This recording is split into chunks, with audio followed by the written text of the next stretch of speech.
السلام عليكم أصحابتي soo dhawaada see tihiin fiican tihiin caafimaadkiina ka warama I hope inaa nabad qabtiin insha Allah maanta waxaa idin la sheergareynaa casho oo healthy ah oo ku subsan kartid air fryer oo waqti badan kaa qaadanaynin insha Allah waxaan ku suubiyey waa ujeediin intaan wax salmon fish iyo steak iyo qudaartan aan ku suubiyey insha Allah sidaan u suubiyey waan la sheergareynaa step by step hadda jeceshahay cuntada healthiga ah oo saan oo kale dhamaad fiirsan insha Allah hadda waxaan jarjarayaa asparagus af Soomaali waxa lagu dhaho ma aqaano haddaad taqaaniin please hoos igu soo qora iyo waxaan jarjaraa zucchini ama bocor qudaartan hadda isku daraayo waa qudaar oo healthy ah maasha Allah oona cayil dhan ku saareynin haddaa cuntid oona jirkaadana u fiican waaye maasha Allah waa kaas iyo baby potatoes gaduudka iyo jaalaha waa jarjaray iyo baby carrots intaasa insha Allah isku daraa waa soo dhaqay waa kaas boolkaana kusoo shubay wax yar olive oil ku daroyaa ama saliid saytuunka iyo waxaa ku daraa kale cusbo yar cusbada waa kaas iyo filfilna waa ku daraa because spice fiican waaye oo healthy isna iyo waxaa kaloo ku daroyaa ranch spiceka ay suubiyeen maasha Allah Hidden Valley Ranch waaye kambanigaasaa suubiyeen aad u fiican yahay bataatadana wuu ku macan yahay maasha Allah wax walbaa lagu darsan karaa iyo thyme ku daray bas intaasaa isku qasaa sida isku gaargaaro kulli waa kaas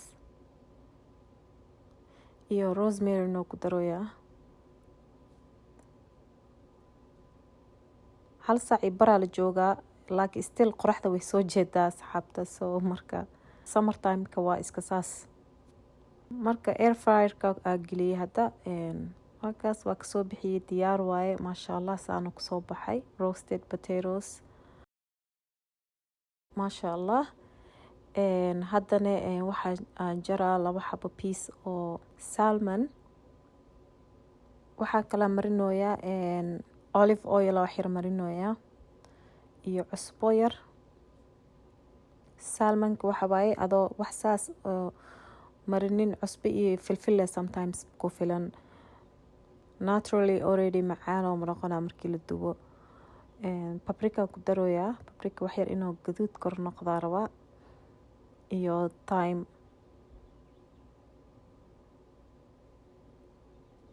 same spices le marinoyaa oo waxyaalahan kala dhan marinayo waa kaas air fryer-ka geliye and then rosemary kor ka saaraa wax yar waa kaas saana kusoo baxay marka insha Allah waa gelinaa 18 minute oo ku jirnaanaa 18 daqiiqo 390 degrees la rabaa digsiga wax yar waxaan ku kariyey couscous pasta Moroccan waaye amalena so couscous waaye kan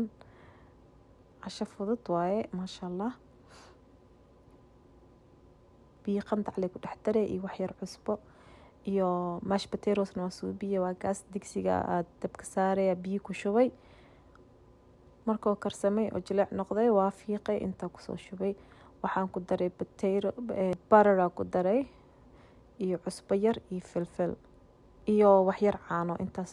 isku jibinoyaa intii alaabtaas ka sii diyaarinayay markaas malaayga diyaar oo noqday iyo asparagus kana oo soo roasted ka sii dhigay wax yar air fried hadda steak-gaasina gelinaa alaabtan hadda nitusooy waxa waaye casho fudud oo easy oo healthy ah sida ku subsan kartid adoo oo isticmaalaysid air fryer-ka markaas steak wax yar cusbaa mariye iyo maxaa la dhahaa filfil iyo saliid yaraa mariye steak wuxuu rabaa wax yar flavorkiisa inaa loo badiyo marka filfilsha u badinaya labada dhinac waa ka marinoyaa kaas steak ama chicken mid loogu talagalay waaye kan. Garlic roasted spice waaye. hilibka macaan oo ka dhigaa maasha allah. waa kaas hilibka waxaa labada dhinac baa ka marinaa.